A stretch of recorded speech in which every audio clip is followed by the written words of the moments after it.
नमस्कार, ज्ञान विद्या चैनल में आपका स्वागत है। कक्षा 11 की अनिवार्य हिंदी पढ़ रही हैं। पाठ है अनिवार्य हिंदी में गद्य भाग चल रहा है अपना। तो पाठ है 8। पाठ का नाम है जामुन का पेड़। इसके लेखक है कृष्णचंद्र। तो सबसे पहले हम पाठ पढ़ने से पहले क्या करते हैं, लेखक या कवि का परिचय पढ़ा जाता है। पाठ किससे संबंधित तो वो चीज़ बताई जाती है। उसके बाद में पाठ की क्या करते हैं, शुरुआत करते हैं। तो सबसे पहले हम करेंगे इसका लेखक परिचय कि कृष्णचंद्र दत्त का जीवन परिचय में है कि कृष्णचंद्र का जन्म सन 1914 में वजीराबाद का हुआ था। वजीराबाद में हुआ था।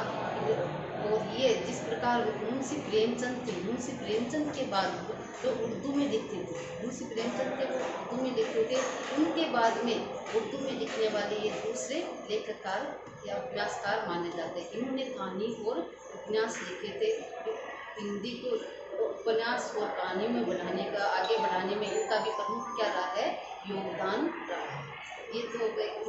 फिर बाद में उन्होंने मतलब प्रारंभिक शिक्षा उनकी हुई थी जम्मू कश्मीर के बाद प्रारंभिक उस शिक्षा हुई थी उनकी वहाँ पे जम्मू कश्मीर के बाद में उस शिक्षा के लिए वे लाहौर गए।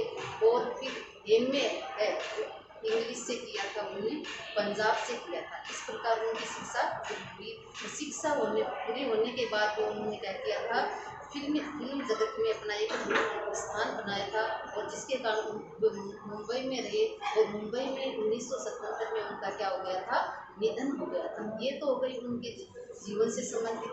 अब उनकी प्रमुख रचनाएं कौन कौन सी है, तो सबसे पहले क्योंकि उन्होंने प्रमुख रूप से कहानी और उपन्यास ही लिखे थे, तो कहानियों में आता उनका महालक्ष्मी का पुल और आईने के सामने। ये उनकी दो प्रमुख कहानी थी। कौन कौन सी, महालक्ष्मी का पुल और आईने के सामने, ये हो गई उनकी कहानी।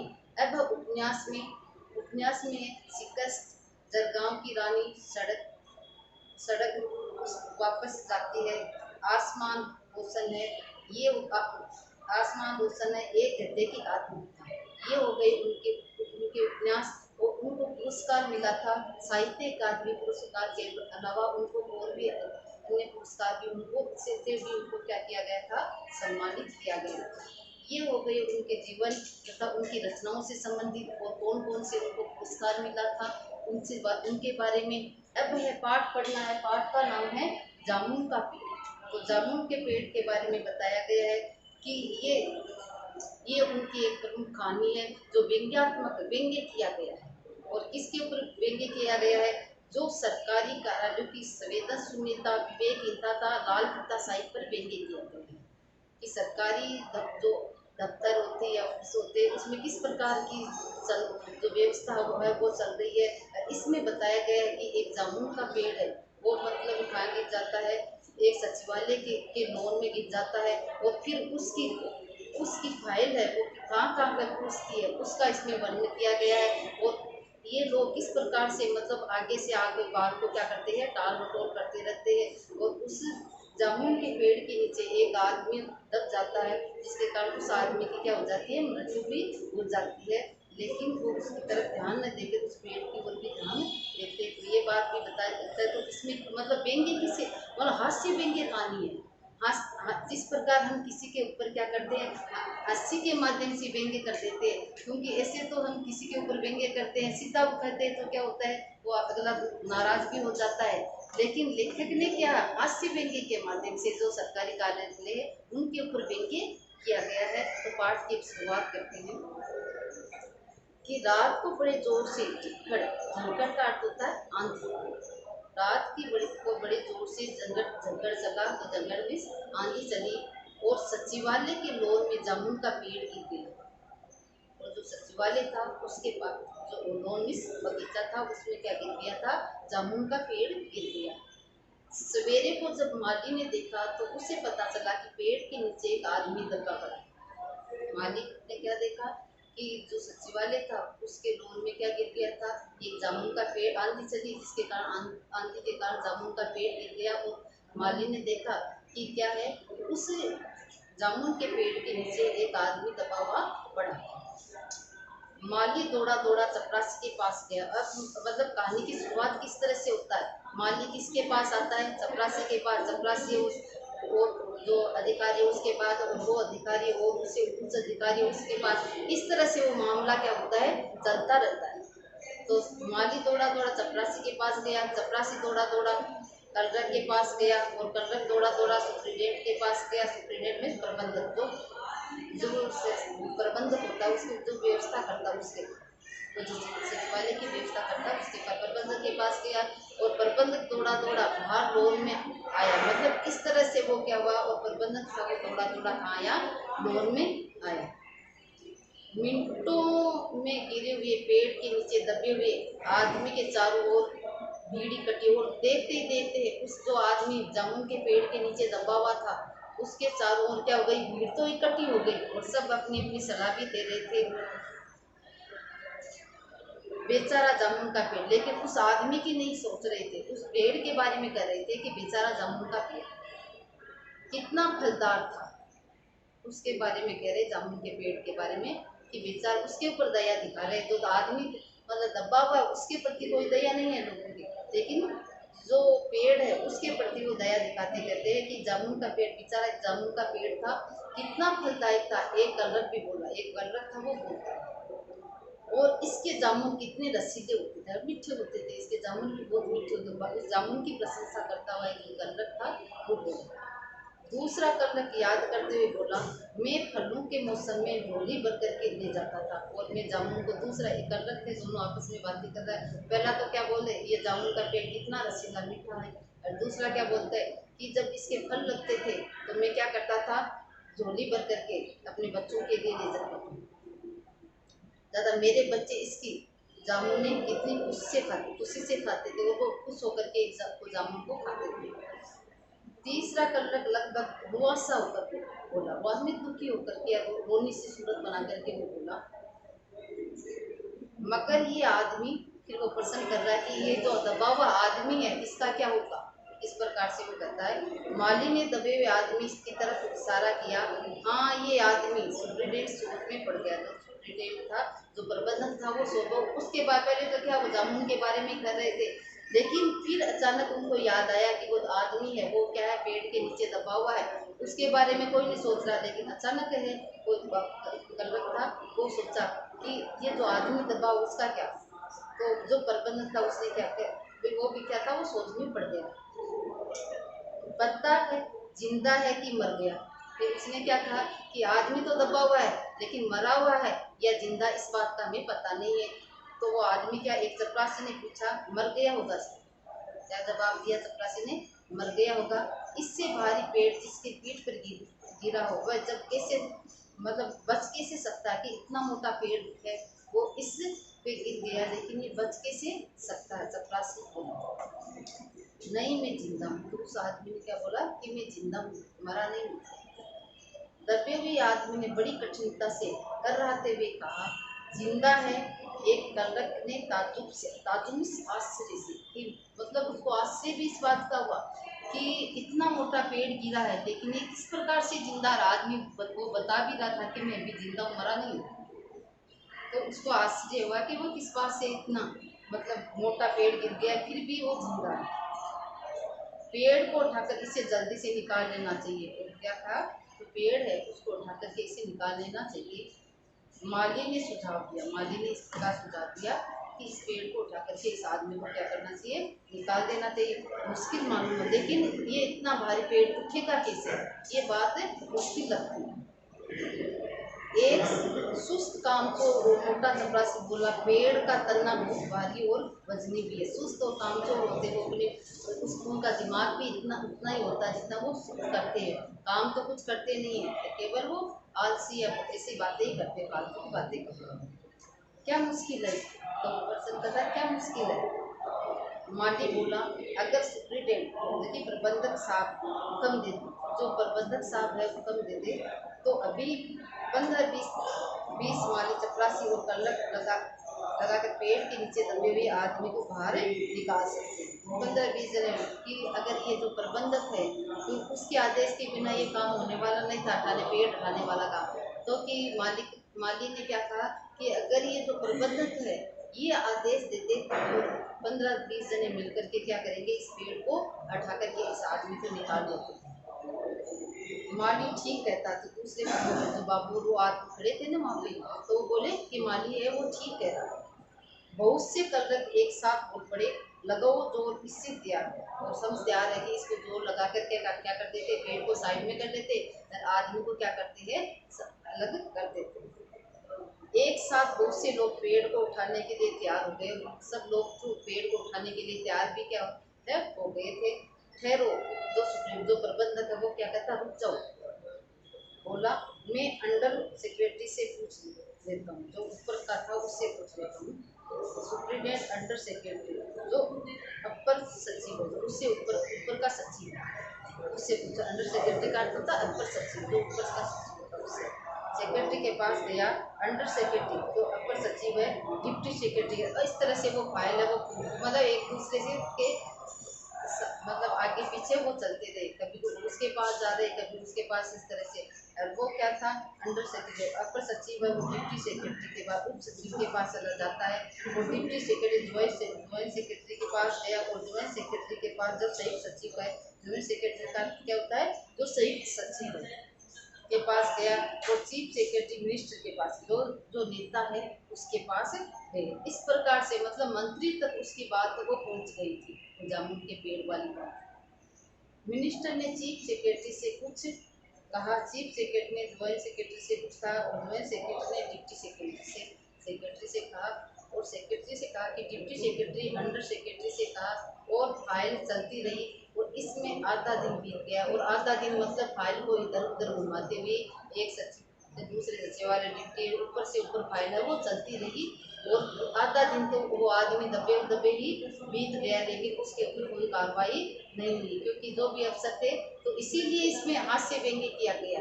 जो सरकारी कार्यालय है उनके ऊपर हास्य व्यंग्य इस कहानी में किया गया है। दोपहर के खाने पर दबे हुए आदमी के चारों ओर बहुत सी भीड़ हो गई, लेकिन तरह तरह की बातें कर रहे थे। कुछ मंचले लोगों की समस्या को खुद ही सुलझाने का चाहा, वे हुकूमत से फैसले का इंतजार किए बिना पेड़ को अपने आप हटा देने का निश्चय भी कर रहे थे। कुछ मतलब उसके आदमी के चारों तरफ क्या हो गए थे, आज भीड़ इकट्ठी हो गई थी। और कुछ आदमी भीड़ ने कहा कि आप जो ऊपर के आदेश है उसका इंतजार मत करो, और ये जो पेड़ है हटाकर इस आदमी को बचाने की हम क्या करते हैं, कोशिश करते हैं।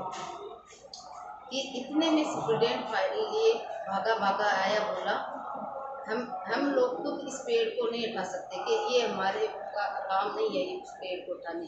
जो प्रबंधक था ना, वो मुख्य प्रबंधक उस सचिवालय का, तो वो क्या बोला कि ये हमारे काम की चीज नहीं है, हमारे ये मामला है वो हमारे मामला नहीं है। हम लोग व्यापार विश्राम से संबंधित है, विभाग से संबंधित है। हम लोग किससे संबंधित है, व्यापार विभाग से संबंधित है।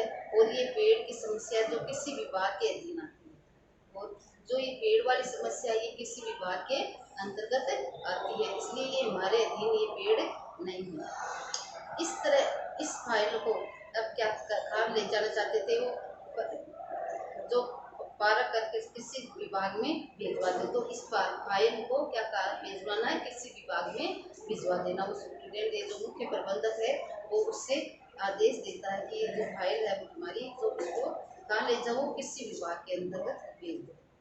कहाँ से तक आते थे, इस तरह पेड़ को उठाकर दिया जाएगा, और वहाँ से जो भी उत्तर आएगा उसके बाद में इस पेड़ को क्या है, किसी विभाग से जो भी उत्तर आएगा फिर इस पेड़ को क्या कर लिया जाएगा, हटा लिया जाएगा। दूसरे दिन किसी विभाग में, दूसरे दिन क्या हुआ, किसी विभाग में उत्तर आया कि पेड़ व्यापार विभाग के लोन में गिरा है, तो इसलिए हम पेड़ को हटवाने या हटाने की जिम्मेदारी व्यापार विभाग पर ही पड़ती है। तो दूसरे दिन फिर उसका जो विभाग था, जो कृषि विभाग का आदेश आया कि ये व्यापार विभाग के अंतर्गत ये मामला आता है, इसलिए वो जो आदेश देंगे उसी के अनुसार ये काम होगा पेड़ हटाने का। हमारे बस की बात इस पेड़ को हटाने का हमारा काम नहीं है। तो इस प्रकार से एक दूसरे विभाग वाले वो उस बात को क्या करते हैं, टाल मटोल करते रहते, लेकिन काम को नहीं करते। इस तरह इसमें से सरकारी दफ्तरों में काम चलता है। ये उत्तर पढ़कर व्यापार विभाग के गुस्सा भी आ गया। उसने फौरन लिखा कि पेड़ों को हटवाना या न हटवाने की जिम्मेदारी किसी विभाग पर लागू होती है और व्यापार विभाग इससे कोई संबंध नहीं है। व्यापार में ये जो भी है, ये पेड़ हटाना है या काटना है, जो भी करना है वो किसके अंतर्गत आती है? व्यापार किसी विभाग के अंतर्गत नहीं आती है, बल्कि व्यापार विभाग के अंतर्गत आती है। इसलिए ये हमारा मामला नहीं है। इस तरह से वो वापस भेज दी फाइल को। अब दूसरा दिन को एक दिन तो फिर ये से फाइल घूमते घूमते ही चली गई। एक कार्यालय से दूसरे कार्यालय तक चलती रही फाइल। और अब दूसरा दिन आ गया, वो आदमी नीचे ही दबा हुआ पड़ा। दूसरे दिन फाइल चलती रही। शाम को जवाब आ गया कि हम इस मामले का हॉर्टिकल्चर डिपार्टमेंट का तथा उद्यान कृषि विभाग, ये इंग्लिश शब्दार्थ में है कि हॉर्टिकल्चर का अर्थ होता है डिपार्टमेंट का अर्थ होता है उद्यान कृषि विभाग, के हवाले कर रहे हैं, क्योंकि ये एक फलदार पेड़ का मामला है और बगीचे से संबंधित है। वो इसमें आती है, उद्यान विभाग के अंतर्गत आती है। तो ये फलदार पेड़ का मामला और एग्रीकल्चर डिपार्टमेंट, कृषि विभाग डिपार्टमेंट अनाज और क्या करते, खेती बाड़ी के मामले में फैसला करने का हकदार होती है। जो किसी विभाग है वो खेती बाड़ी का कार्य भी करने का या उन्हीं से संबंधित किसी विभाग से संबंधित ही कार्य करते हैं। इसलिए जामुन का पेड़ चूंकि एक फलदार पेड़ है, इसलिए ये पेड़ हॉर्टिकल्चर डिपार्टमेंट भी उद्यान विभाग में इसका के मतलब उसके अंदर में आता है। ये फल जो जामुन का पेड़ है। रात को माली ने दबे हुए आदमी को दाल भात खिलाया, जबकि उसके चारों तरफ पुलिस का पहरा था कि लोग कानून को अपने हाथ में लेकर पेड़ को खुद न हटवाने की कोशिश न करें। और लोग क्या कर रहे थे कि कानून को हाथ में नहीं लेना है लोगों को, और इस पेड़ को उठाने की कोशिश न करें। तो पुलिस का पहरा तो उन्होंने लगा दिया, लेकिन उस जो दबा हुआ आदमी है उसको उठाने की वो क्या नहीं कर रहे थे, कोशिश नहीं कर रहे थे। इस तरह से ये मामला चलता है। मगर एक पुलिस कांस्टेबल को दया आ गई, उस आदमी के ऊपर क्या आ गई थी, जो पहरा दे रहा था पुलिस कांस्टेबल, उसको एक दया आ गई और उससे माली को दबे हुए आदमी को खाना खिलाने के लिए कर दिया। तो पुलिस कांस्टेबल था, उस आदमी को दया देकर, उस आदमी के ऊपर दया देकर उसने क्या किया, उसको खाने खिलाने के लिए पुलिस कांस्टेबल को आदेश दे दिया। उस मालिक था तो उसको आदेश दिया कि इसको खाना खिला दिया। माली ने दबे हुए आदमी से कहा, तुम्हारी फाइल चल रही है। तो माली ने उस आदमी दबे हुए आदमी से क्या कहा कि तुम्हारी फाइल तो अभी चल रही, एक दिन तो बीत गया पूरा, तो फाइल को चलते चलते, और ये रात भी बीत रही है, लेकिन तुम्हारा मामला अभी सुलझा नहीं है। रही है उम्मीद है कि कल तक इसका फैसला आ जाएगा। और फैसले के सब लोग एक दूसरे कान टोल करके कर रहे थे, फैसले का क्या कर रहे थे, इंतजार कर रहे थे कि कल तक तुम्हारा फैसला आ जाएगा। दबा हुआ आदमी कुछ नहीं बोला, और दबा हुआ वो तो बेचारा वैसे दबा हुआ था, वो दर्द के मारे करा रहा था, तो वो कुछ नहीं बोला। माली ने पेड़ के तने को ध्यान से देखकर कहा, अच्छा हुआ कि तना तुम्हारे गुल्ले पर गिरा, अगर कमर पर गिरता तो रीढ़ की हड्डी भी टूट जाती।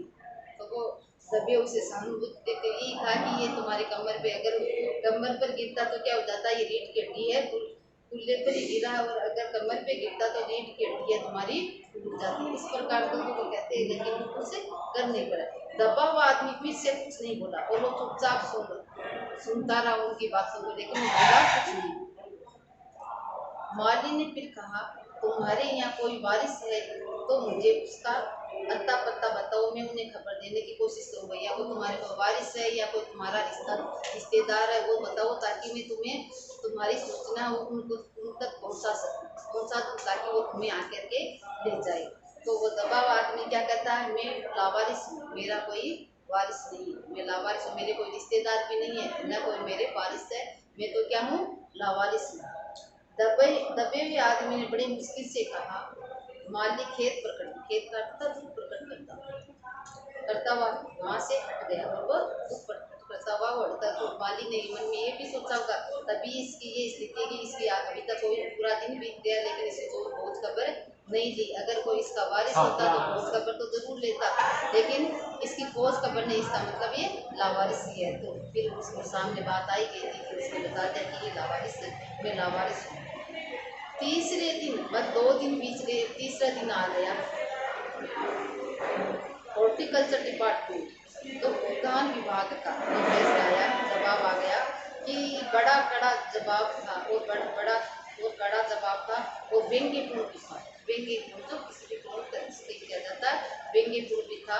हॉर्टिकल्चर डिपार्टमेंट का सेक्रेटरी प्रबंधक साहित्य प्रेमी आदमी जाना पड़ता था। उसने लिखा था, आश्चर्य इस समय जब हम पेड़ लगाओ इसकी ऊंचे स्तर पर चल रहे, तो हमारे देश में ऐसे सरकारी अफसर मौजूद है जो पेड़ों को काटने का सुझाव देते हैं, और वह भी एक फलदार पेड़ को, और वह भी जामुन के पेड़ को, जिसके फल जनता बड़े चाव से खाती है। हमारा विभाग किसी भी हालत में इस फलदार वृक्ष को काटने की इजाजत नहीं देता। फैसला क्या आया, जो उद्यान विभाग का था उनका ये आया कि जो सरकार है वो पेड़ लगाने, फलदार पेड़ लगाने के लिए कहती है कि पेड़ लगाओ, लेकिन और ये पेड़ है, ये जामुन का पेड़ है, ये तो फलदार पेड़ है, इसलिए इस पेड़ को नहीं काटा जाएगा, बल्कि होना तो ये चाहिए कि दूसरा पेड़ लगाना चाहिए जो फलदार हो। लेकिन ये जो फलदार पेड़, ये तो अभी पहले से ये फल दे रहा है, इसलिए ये पेड़ काटा नहीं जाएगा। इस तरह से उनका फैसला आ गया। अब क्या किया जाए, अब वो वापिस पर्सन हो गए, लोग खड़े थे, जो मालिक था वो, अब क्या किया जाए, फैसला तो इस प्रकार से आ गया कि पेड़ को नहीं काटा जाएगा। उद्यान विभाग का तो ये फैसला था। इस पर एक मंच लेने कहा, अगर पेड़ काटा नहीं जा सकता तो इस आदमी को काट कर निकाल दिया जाए। पेड़ तो नहीं काटा जा सकता, लेकिन इस आदमी के 2 टुकड़े कर लिए जाए, एक टुकड़ा इधर हो जाए ताकि वो क्या हो जाएगा, आदमी निकाल दिया जाएगा। ये देखिए उस आदमी के इशारे से बताया है, अगर इस आदमी को ठीक बीच में से यानी धड़ से काटा जाए तो आधा आदमी इधर से निकल जाएगा, आधा आदमी उधर से निकल जाएगा, और पेड़ वहीं का वहीं रह जाएगा। तो आधा आधा हिस्सा करके काट दो इस आदमी को। तो वो पेड़ को बचाना चाहते थे, आदमी को नहीं। तो कि आदमी के 2 टुकड़े हो सकते हैं, लेकिन पेड़ के जो फलदार पेड़ है उसके टुकड़े नहीं हो सकते। मगर इस तरह तो मैं मर जाऊंगा। उस आदमी ने क्या कहा कि अगर इस तरह आप काटोगे, इस पे मुझे काटोगे तो क्या होगा, 2 मेरे हिस्से कर दोगे तो मैं तो मर जाऊंगे बीच में से।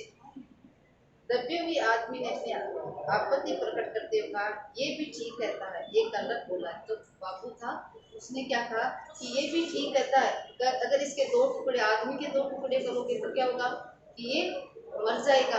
तो ये ठीक कहता। आदमी को काटने वाली युक्ति प्रस्तुत करने वाले ने भरपूर विरोध किया, और जिस आदमी ने कहा था ना कि इसके आदमी के 2 टुकड़े करते हैं, तो उसका विरोध भी किया गया। आप जानते नहीं आजकल प्लास्टिक सर्जरी कितनी उन्नति कर चुकी है। मैं तो समझता हूँ अगर इस आदमी को बीच में से काट कर निकाल दिया जाए तो प्लास्टिक जैसी सर्जरी से इसे धड़ के स्थान पर इस आदमी के फिर से जोड़ा जा सकता है। तो वो वापिस जो राय की थी ना कि इसके 2 टुकड़े कर दिए जाए, तो उसी आदमी ने क्या बोला कि आजकल वैज्ञानिकों ने इतनी तरक्की कर दी है कि प्लास्टिक सर्जरी होती है, अगर इसके दो भाग कर भी दिए जाएंगे तो प्लास्टिक सर्जरी के द्वारा इसको वापस क्या कर दिया जाएगा, जोड़ दिया जाएगा।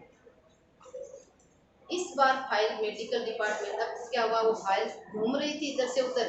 अब आदमी की नौबत आ गई कि इसकी प्लास्टिक सर्जरी करनी है, तो फाइल कहाँ चली गई, वो मेडिकल डिपार्टमेंट में भेजी गई। फाइल घूमती रही दिन भर, 2 दिन तक तो घूमती रही। तीसरा दिन आ गया, मेडिकल डिपार्टमेंट में फौरन एक्शन लिया गया और विभाग का सबसे योग्य प्लास्टिक सर्जन छानबीन के बाद छानबीन के लिए भेज दिया गया। और सर्जन ने दबे हुए आदमी को अच्छी तरह से टटोल मटोल किया। मतलब उसे जो सर्जन व्यक्ति डॉक्टर था उसने क्या किया, उसको देखा और उसका स्वास्थ्य देखकर खूब दबाव देखा, नाड़ी की गति परख कर दी और फेफड़ों की जांच करके रिपोर्ट भेज दी कि इस आदमी का प्लास्टिक ऑपरेशन तो हो सकता है और ऑपरेशन सफल भी होगा, मगर आदमी मर जाएगा। तो फिर ऑपरेशन किस प्रकार से सफल हो सकता है। प्लास्टिक सर्जरी करी। प्लास्टिक सर्जरी के बाद में क्या किया कि इसका जांच की, जो सर्जन आया तो वो आकर के उसकी पूरी तरह से जांच कर दी, और जांच करके क्या था कि ऑपरेशन तो सफल हो सकता है लेकिन आदमी क्या हो जाएगा, मर जाएगा। इसलिए फैसला भी रद्द कर दिया गया। और इस प्रकार वो फैसले पे फैसले देते रहे, कभी उस विभाग में गई फाइल, कभी लास्ट में किसके पास पहुंची, वो मेडिकल डिपार्टमेंट में भी पहुंची, लेकिन मेडिकल डिपार्टमेंट का इस प्रकार से फैसला आया तो ये फैसला भी क्या कर दिया गया, रद्द कर दिया गया। रात का मालिक रात को मालिक ने दबे हुए आदमी के मुंह में खिचड़ी डालते हुए उसे बताया कि अब मामला ऊपर चला गया है। अब मामला था वो कहाँ चला गया था, ऊपर चला गया था। नीचे वाले जो ऑफिस थे उनके, उनसे ऊपर के जो अधिकारी थे उनके पास चला गया था। सुना है कि कल सेक्रेटरी के तथा सारे सेक्रेटरी की मीटिंग भी होगी और इस बात पर मीटिंग तुम्हारी है वो मीटिंग भी होगी, उसमें तुम्हारे केस रखा जाएगा और उम्मीद है सब काम ठीक से हो जाएगा। दबा हुआ आदमी एक भरकर धीरे से बोला, ये तो माना कि हो जाएगा, मतलब ये मीटिंग भी हो जाएगी, सब कुछ हो जाएगा, लेकिन मेरा फैसला क्या होगा कि तू तीसरा दिन चल रहा है इस तरह से मैं दबे हुए हूँ। तो माली ने अचंभे से मुंह में आश्चर्य से उंगली दबा दी, अचंभे आश्चर्य से उंगली मुंह में दबाते हुए कहा, चकित भाव से बोला, क्या तुम शायर हो तो तुम इस तरह से बातें कर रहे हो। दबे हुए आदमी ने धीरे से सिर हिला दिया, फिर दबे हुए ने हाँ कि हाँ मैं शायर हूँ। इस प्रकार से उसने क्या किया, अपना सिर हिलाते हुए बोला। दूसरे दिन माली ने चपरासी को बताया, चपरासी ने करो तो इस तरह वो दूसरे दिन भी वो क्या हो गई, तो वो बातें फैलने लग गई कि वो शायर है, तो वो कहाँ जाएगा फैसला, आगे जाएगा उसका फैसला। तो इस तरह से होगा कि कलरक ने हेड कलरक को थोड़ी देर में सेक्रेटरी में अफवाह फैल गई और दबा हुआ आदमी शायर है। बस फिर क्या था, लोगों में झुंड का झुंड शायर को देखने के लिए उमड़ पड़े। उस आदमी की स्थिति को तो नहीं देख रहे थे सब, बल्कि क्या कर रहे थे, उस शायर को देखने के लिए वहाँ भीड़ है वो इकट्ठी हो गई। इसकी चर्चा शहर में फैल गई और शाम तक गली गली मोहल्ले में शायर जमा होने शुरू हो गए। और जो भी जितने भी शायर माने हुए शायर थे वो भी क्या हो गए, जमा हो गए उसको शायर को देखने के लिए कि शायर है वो पेड़ के नीचे दबा हुआ पड़ा। सेक्रेटरी जो सब वो प्रबंधक था, लोन बाती बाती के कवियों से भर गया और जो सचिवालय का लोन था वो तरह तरह के कवियों और शायरों से भर गया। और दबे हुए आदमी के चेहरे और कवि सम्मेलन का सा वातावरण वहाँ उत्पन्न हो गया। आदमी दबा हुआ पड़ा पेड़ के नीचे, लेकिन वहाँ का वातावरण किस तरह से होगा, कवियों और शायरियों की तरह वो पूरा लोन है वो भर गया उस आदमी को देखने, क्योंकि वो आदमी क्या था, शायर था, इसलिए बड़े बड़े कवि और शायर भी वहाँ इकट्ठे हो गए। प्रबंधक के कई कलरक और अंडर सेक्रेटरी तक जिन्हें साहित्य और कवियों से लगाव था रुक गए, और जो बड़े वहाँ जो अधिकारी थे, सचिवालय के अधिकारी थे, वो भी क्या हो गए, उनकी कविताओं सुनने के लिए रुक गए, उन कवियों को देखने और शायर को देखने के लिए। कुछ शायर दबे हुए आदमी को अपनी कविताएं और दोहे सुनाने लगे। कई कलरक उसके आपसे अपनी कविता की आलोचना भी करने को मजबूर करने लगा। कई कवि क्या करने, उसकी जो कविताएं सुनाई थी उसने, उसकी क्या करने लग, पहले सुनाई होगी अभी तो वो दबा पड़ा, लेकिन उसकी क्या करने लगा, आलोचना करता था, बुराइयां भी वो करने लग गए थे। इस तरह का वह माहौल बन गया था। आज के लिए इतना ही था।